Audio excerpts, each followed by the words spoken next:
Hi, I'm Bob from World 5 List, and when you fly, you totally expect to see snakes and lobsters and dead bodies, right?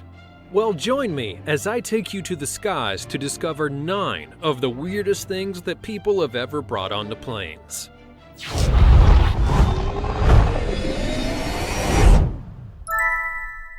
Number 9. Snakes. Alright everyone, say it with me. I'm tired of these mother-freaking snakes on this mother-freaking plane. Do you feel better now? Good, because although snakes on a plane may have been a cultural phenomenon of sorts, it has actually happened for real. No, snakes weren't put onto a plane in an attempt to kill someone, or at least not that I've found. But there have been people who have brought literal snakes onto literal planes, and sometimes they aren't exactly small. And that's not even the weirdest part of it all. In 2011, a man carefully secured and hid inside of his pants 7 different snakes along with 2 turtles. Needless to say, he would be arrested when they were discovered. Number 8. Therapy animals. Now, I could go on for days about the ways that animals have been snuck onto planes. Come to think of it, I've got some for you later on my list. But there is, in fact, a way to do it legally, and it doesn't involve sneaking or even stuffing things into your pants. All you have to do is have a doctor's note. Well, if you're confused, there's such a thing as a therapy animal. These are animals that accompany humans in order to keep them calm or emotionally stable or even keep them focused, which is odd when you think about it, so that they can do their work and live their daily normal lives. You may even have one yourself, and if you do, tell me all about it in the comments below, because I love them. It's a real practice that's become popular of late, and it's proven to work. So why is it exactly on my list? Well, it's because some of the creatures that are used as therapy animals are a little bit out of the norm, like a duck. No, I'm not kidding. Or maybe you have a therapy turkey. I'm still not kidding about that one either. Seriously, what about a duck or a turkey can even be calming? They make loud noises, they can be aggressive, and they're pretty dirty. Now, some people have gotten really clever and actually cute in picking their therapy animals.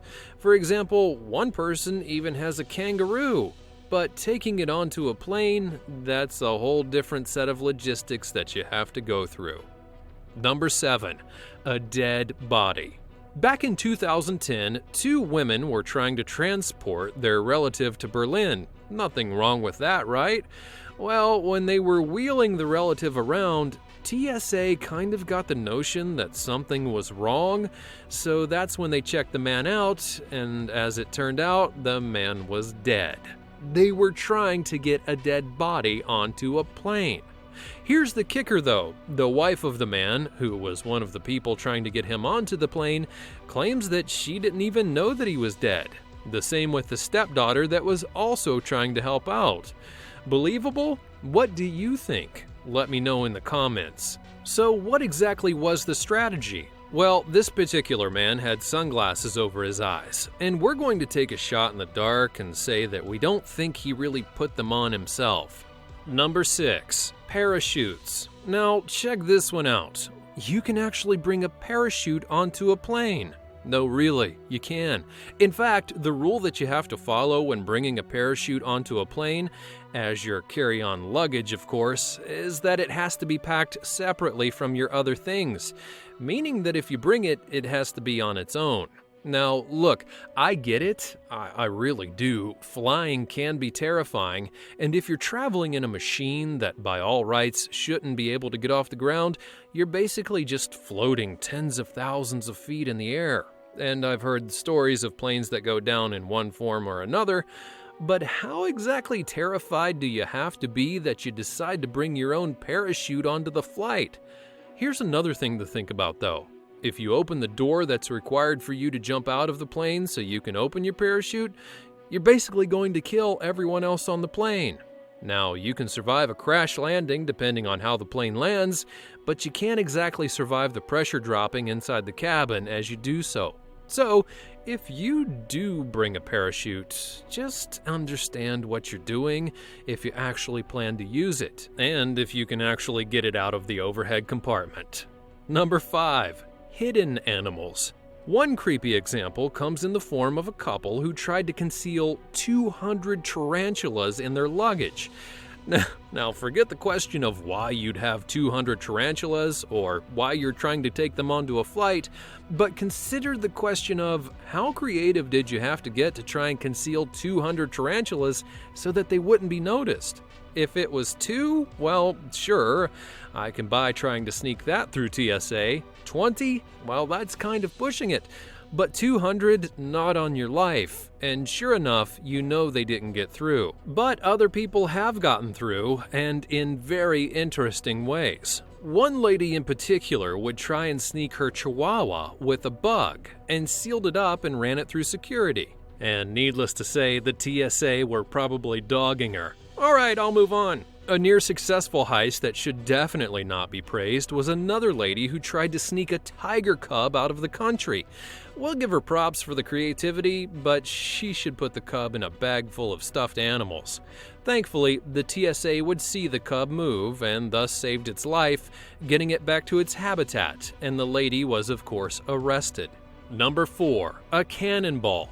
Now, trust me, I really do wish I was making this one up. But to be fair, it was only an honest man who was trying to transport a cannonball. In fact, he was a diver who had found the cannonball near a shipwreck during one of his dives and apparently tried to take it home. So what exactly is the issue? Well, while cannonballs usually blow up via fuses or extreme impacts, like when they hit the side of an enemy ship, they can also kind of explode on their own, spontaneously. So when TSA would find the man trying to transport it onto a plane, they shut a lot of things down, all in order to ensure that no one would be hurt while they got rid of it. Number 3. Fish and lobsters. At this point, you may be thinking that I'm pulling your leg, but in fact, I'm not. Both fish and lobsters are actually allowed to be in your luggage under certain conditions. For example, a live fish can be put into a clear plastic container that's spill-proof, meaning that the water's not going to leak out into the plane if it gets shaken around. It is perfectly legal, and yet there was actually a case of a man who tried to transport 240 live fish via a regular suitcase that had nothing but the fish and water inside. As for the lobster, it's no joke. Not only can you bring a lobster onto a plane, but they can be part of your carry-on luggage. There's only one catch though. When you reach a checkpoint, a TSA agent is going to inspect it to make sure that the lobster's still there and that it's alive, and other things to ensure that it's not a threat. Number 2, human skulls and human remains. That's right, it's time to get a little bit grim. Now, there have been many cases of people that have tried to bring in human skulls on planes. I'm talking about real ones, not those fake plastic Halloween ones. In Florida, 2013 to be exact, a couple of passengers would try to transport some pots through security, which there's nothing wrong with that, right? Well, wrong, because as it turns out, these pots had fragments of human skulls inside. Now, naturally, the passengers said they had no idea what were inside of the pots. The true irony, though, is that because there wasn't a clear clue about how it all happened, in regards to the skulls getting there in the first place, a crime scene unit had to be called in, and the pots couldn't be moved until evidence was collected. As for the human remains, this is actually quite legal, under the right circumstances, that is.